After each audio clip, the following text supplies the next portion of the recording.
play Smallworld, we're going to tell you our thoughts on it. This is a game we've referenced quite frequently in other episodes, so I'm glad we finally got a chance to talk about it in depth. As always, we're going to use our patented point-counterpoint review style. We're going to roll a die to determine who takes what stance. Remember, these are not necessarily our reviews. If it's even, I'll be arguing for the game, telling you how much I love it. If it's odd, Patrick will be arguing for the game, and I'll be telling you what a crappy game I think it really is. Alright, let's get this show on the road. It is even. Okay, so even, I'm talking about how much I like the game. And I'll talk about how much I hate it. Okay. I've been on pro a lot, actually. You have been. It's statistically unexpected amount of times. Indeed. So, Smallworld, first thing, I love the battle mechanic. I like how little it emphasizes luck. I like that there is, I say, not card mechanic. It's not a dice mechanic. It's pure numbers. If I have more guys than you, I simply take your territories.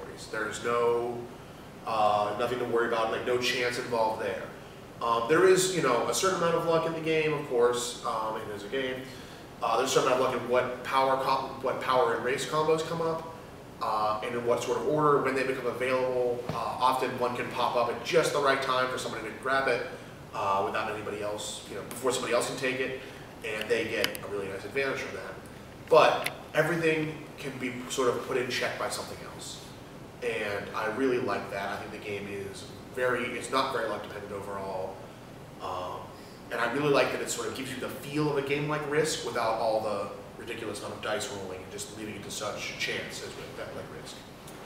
However, while chance may not play a huge factor in the outcome of the game, the turn order most certainly does. This is a game that has a strong advantage, I would say, toward the player who goes first, simply because of the way you score your points. At the end of your turn, you score. And that means the first player on the first turn gets access to the entire board, picks the best places, scores. And on the last turn, this is more important, I think, he takes what land he can take, scores, and then that's it for his score. No other player can now influence what his final score will be. And he's had essentially the first say and the last say on how he's going to fare in the game. It's a big problem and one we haven't been able to come up with a good solution for yet. I mean, that one is a big problem. But on the other hand, the game has a high degree of replayability because the base game alone comes with 14 different races and 20 different powers that can come up in any assortment. You have a ton of different potential combinations. This means that the game can be replayed quite a bit without ever becoming dull. You're constantly seeing new links that can do fun things, sometimes unexpectedly potent. And it really makes it interesting to see what comes up and what's available. And a big part of the strategy is really calculating what will give you the greatest advantage, which race power will be best for you in the given situation. Right. However, these different races and powers do not have often they're not quite balanced to each other. Some of them are very clearly much better than others. For instance, there's a race in the game that is almost never selected. There's the dwarves that we almost never see play. You just don't get enough of them. Right. As I mentioned in the review, or in the tutorial, sorry, you get a number of units equal to the power plus the banner. And the dwarves only have 3 dwarves and just a mediocre power. Right, the lack of people is very crippling. There are also, though, tiles that are very, very good. For instance, there's a power tile on here that more or less gives you a whole other turn. After you're done conquering everything, you can take everything back and conquer everything again. That gives you a huge advantage.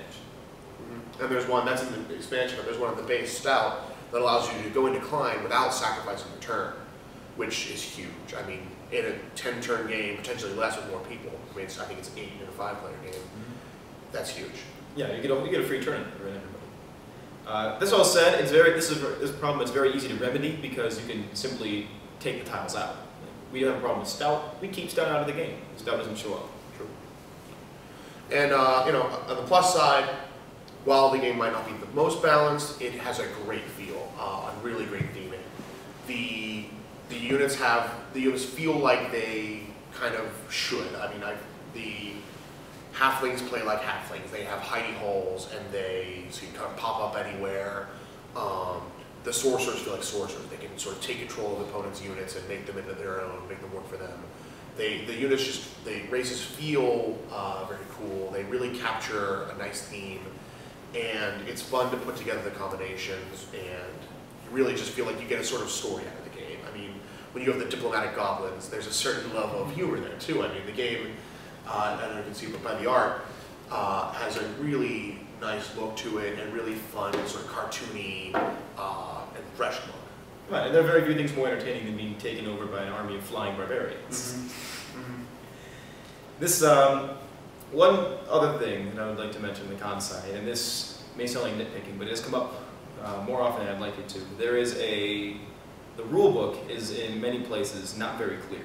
And the most notable example of this is that there's one place in the rule book where it states that at the end of your turn, that you can score and then cede territories. There's another place in the rule book that says after you've scored, you may not cede territories. It says you can't see them at all. You can't see them at all, as a matter of fact. It is a very important distinction. If you can score and then cede, you can prevent important losses. You can do all kinds of things you can't otherwise do, and it is something that is just not clarified in the rule book. Yeah, whether or not you can see territories at the end of turn, and potentially when, is not clear. On the quick guide, it says you can't. It just doesn't have it. You can't do it. In the book, though, it says at one point you can. So it is very inconsistent there, and it made our first playthrough very tricky. But overall, we'll sort of pull out of our roles as debaters here, and I'll tell you what we thought holistically. Overall, I like the game a lot. It's one that hits the table fairly frequently. It's not too long, it's about 2 hours, and it's not bad for a game of this caliber, this sort of scope. And it has a lot of unique mechanics in it. It's stuff that you don't see otherwise. I mean, the raise power combination, knowing when to decline, when not to. A lot of it is kind of too calculated. That's one kind of problem with the non-randomness of it, is that one slight detriment is that you can often, it's often a little too mathematical, and that you can sort of figure out, well, this will give me X points, this will give me Y points, this will give me Z points, but you can't necessarily foresee what it'll give you in the long term. And that's where a lot of the cool strategy comes in, is saying, well, I know what I'll get this turn if I make this raise, but what can I do with it in the long run? What can I do with it over 3 or 4 turns? Right. And I really like that element of it.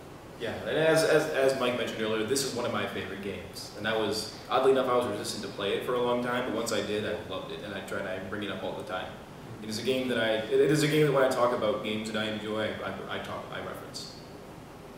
Yeah, I mean, it's definitely one of our favorites, and it's gotten a lot of accolades, so, you know, we're not alone here. And, yeah, I mean, I just like the look of it. There's different terrain on the board. The board's very nicely illustrated.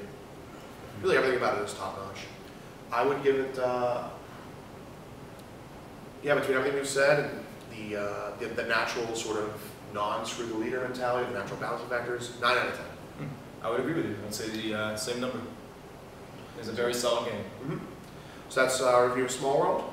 Join us shortly for a talk about common pitfalls. No, we're going to talk about battle mechanics. That's right, battle mechanics.